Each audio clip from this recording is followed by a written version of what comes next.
Dave, good to sit down. I've actually been wanting to record one of our conversations for a while and have a chat. We met a few years ago, but if you could just let the people at home know who you are, what SuperNimbus do, and yeah, a bit about you.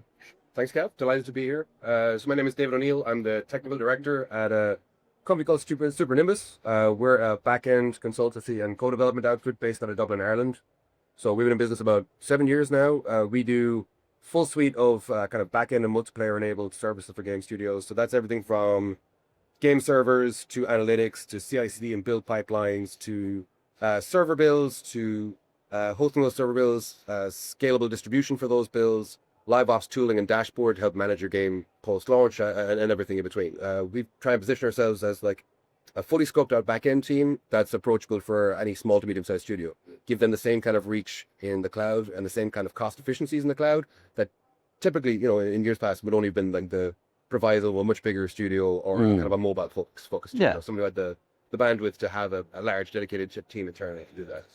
And that's something that, if I remember correctly, kind of come about from you and some previous jobs and things. And like, we met 3-4 years ago now. Oh, yeah. And I would quite be interested to know, like, within your like line of work, like, how does bare metal fit into that? Like, is that something you see you're using a lot, or like, what do people need? Yeah, so like across a couple of use cases. So first and foremost, like for performance and for cost savings, bare metal is king. We've come full circle back around from that. Yeah. So myself and my business partner, we come out of AWS Game Tech. So we had worked with AWS for a number of years, working with GameLift currently. Last 6-7 years, worked with a lot of customers using GameLift and other cloud-based scaling solutions for games. So they're great guys like EdgeGap or Thora, GameEye, and so on. And those are great. Those give you a lot of reach and a lot of depth, especially around your launch, around finding your sweet spot. But as soon as you find what your kind of consistent usage is, that's the time to start rolling back in onto bare metal to reduce those costs. And external to even just the session-based multiplayer stuff and the game servers, the kind of server build distribution stuff.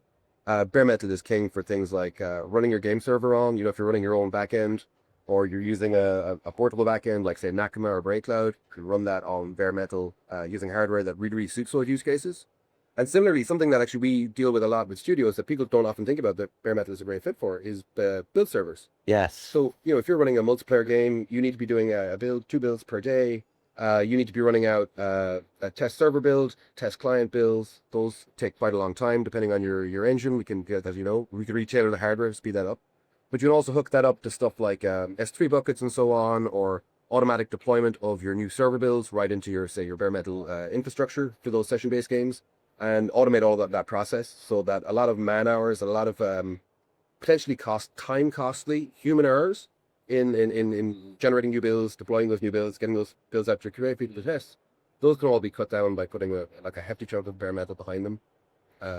I think that's interesting as well, because one thing that I notice is when I then start to talk to people about bare metal, they actually feel that it's going to be more man work to do that.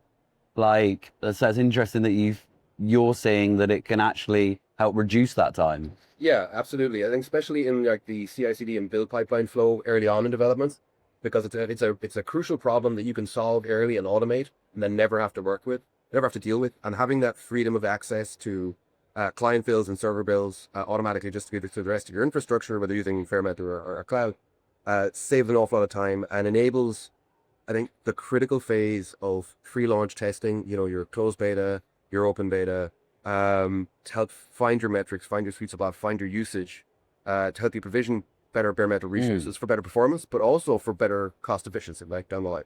Because the name of the game at any live service game is to have the best performance that players need at the most approachable price. Yeah. Because the long tail of these things means that they should be covering their own costs in perpetuity. Allows studios then focus on subsequent titles or new content to freeze up the whole workflow, right? What would you say that is the biggest challenge that your customers that you solve for them? What is that? What would you say the typical the challenge they come to you and then SuperNimbus helps them get over that? What would be? So probably cost versus performance, right? So if you're dealing with a studio who makes multiplayer games regularly, and maybe they've made games previously in a similar genre or using similar infrastructure, those guys tend to have a little bit of skill inventory in terms of knowing what they're going to need to provision ahead of time. So, whereas for studios who maybe it might be their first tech game, maybe they're a smaller studio scaling off, maybe they're branching into a genre that they wouldn't normally do, taking a dip into the player. Then for those guys, finding those sweet spots is really critical, right? So typically they'll start off on entirely cloud-based solutions because it's on demand, it's scalable, it's good, it's responsive, but it's also quite expensive.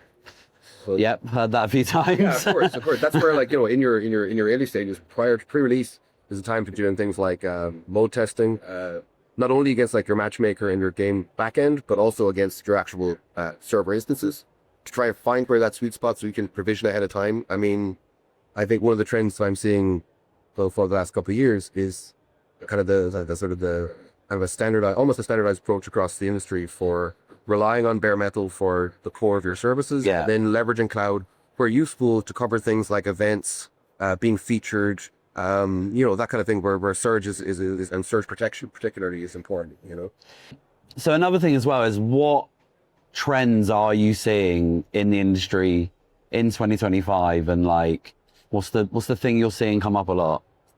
So the two things I think are kind of interlinked. So first off is capital constraints in the games industry in general. The games industry has been going through a lot of like difficult changes as of late, and that's constrained the amount of money flowing through it. And that kind of feeds into the second trend that I see, particularly in the mobile and multiplayer space, is that running costs and efficiencies going forward are becoming more and more prominent, right? Where smaller teams need to leverage good tech and good partnerships to make better games faster for cheaper, right? And in order to do that, in order to free up these teams to continue development on new games, they need to be running their existing games or planning their releases in such a way that their costs are already covered, that they're going to be less exposed to the instability of the games market at the moment. How do you see them achieving that, though? Like, is that with the likes of yourself, and you also like mentioned like Hathor, etc.? Is it them doing that with like the managed providers, or are you seeing more people are going out and doing that themselves? So I mean, I don't think there's a one-size-fits-all answer to that question, right? So like we've been working at SuperNimbus for like the last 7 years. For that, couple of years in AWS Game Tech. For that, 4 or 5 years in GameSparks in Dublin, back in a service, all doing professional services for games, studios, great and small. But I think, from our perspective, because we try and position ourselves sort of like Switzerland, we try and match the right tech for the right studio at the right price point, right? So everybody's combination of use cases, everybody's price point, everybody's maybe internal engineering capacity is slightly different, right? So what's a good fit for one customer isn't necessarily a good fit for the other, right? But that's the guiding trend we're seeing coming across from like small size mobile teams to the AA and up size more multiplayer focused guys. It's that same trend towards optimization on operationability of their fleet, right? Because ideally your game post launch should be manageable by your community managers. It should be managed by your maybe your juniors internally in your studio. You shouldn't require like half a dozen engineers on staff just to make sure that things doesn't fall over in the middle of the night. If you're worried about that, then maybe you should have come talk to us a little bit sooner. Build something that's a little bit more fault tolerant, maybe a little bit more easy to operate. If anybody is listening and they are interested in learning more about game backends, server scalability, cost optimizations for your games going forward, you can find me at my regular office at the Corconian. I will be just inside the door, right at the corner of the bar, my regular place. They attend every year at Gamescom. Good to catch up. It's always fun. Love to do it. And I will see you in your office later. I will indeed.